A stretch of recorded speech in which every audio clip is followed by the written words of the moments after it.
और अब बात करेंगे अहम खबरों की, जहां एमपी में अगले महीने खाली होने जा रही राज्यसभा की 3 सीटों पर कांग्रेस से बीजेपी तक किन चेहरों पर लग सकती है मुहर। क्यों चुनावी राजनीति में अजूबा बनी ग्वालियर जिले की डबरा विधानसभा सीट। क्या 2023 में टूटेगा 24 सालों का मिथक। और बिजली उत्पादन के क्षेत्र में उतर रही कोल इंडिया की एमपी से शुरुआत।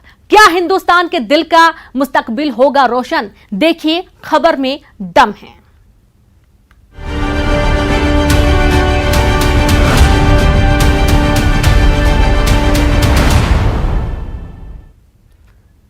जून महीने में मध्य प्रदेश विधानसभा की 3 सीट खाली हो रही हैं। विधानसभा में संख्या बल के हिसाब से 3 सीट में से 2 सीट बीजेपी और 1 सीट कांग्रेस के खाते में जाना तय है। सवाल यह है कि इन 3 सीट पर पार्टियां किसे नवाजेंगी। कांग्रेस की ओर से 1 सीट पर चेहरा तकरीबन तय है, लेकिन बीजेपी से चेहरा कौन होगा यह संशय बना हुआ है। क्या बीजेपी में इस बार भी एक केंद्र और एक राज्य की ओर से सामने आएगा नाम। क्या पार्टी इस बार भी उसी तय फॉर्मूले पर चलेगी। बीजेपी में किन नामों के हैं कयास, देखिए खबर में दम है।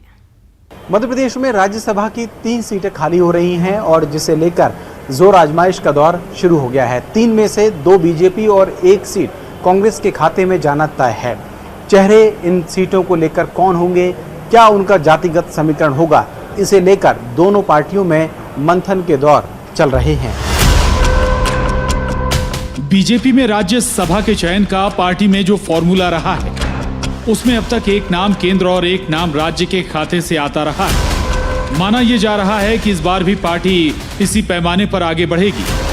दावेदारों की बात करें तो केंद्र से आने वाले चेहरे की बतौर पीयूष गोयल का नाम सबसे आगे है। राज्यसभा की दूसरी सीट पर मुमकिन है कि जातिगत समीकरण साधने पार्टी एससी या ओबीसी चेहरे को राज्यसभा भेजे।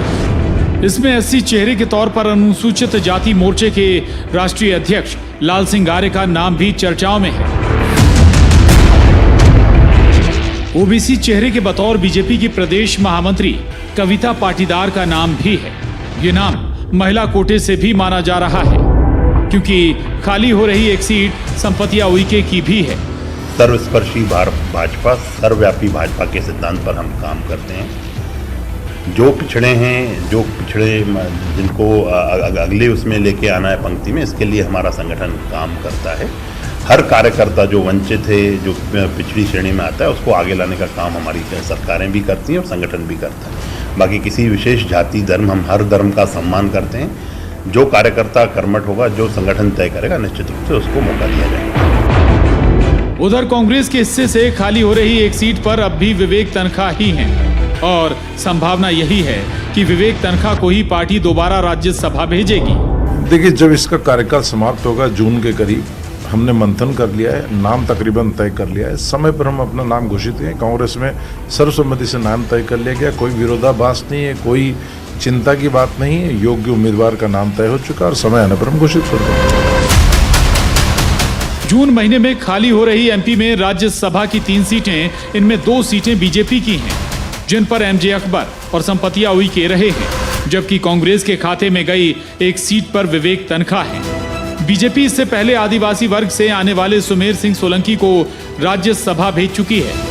लिहाजा माना जा रहा है कि इस बार एससी वर्ग या पिछड़ा वर्ग से किसी चेहरे को भेजा जा सकता है।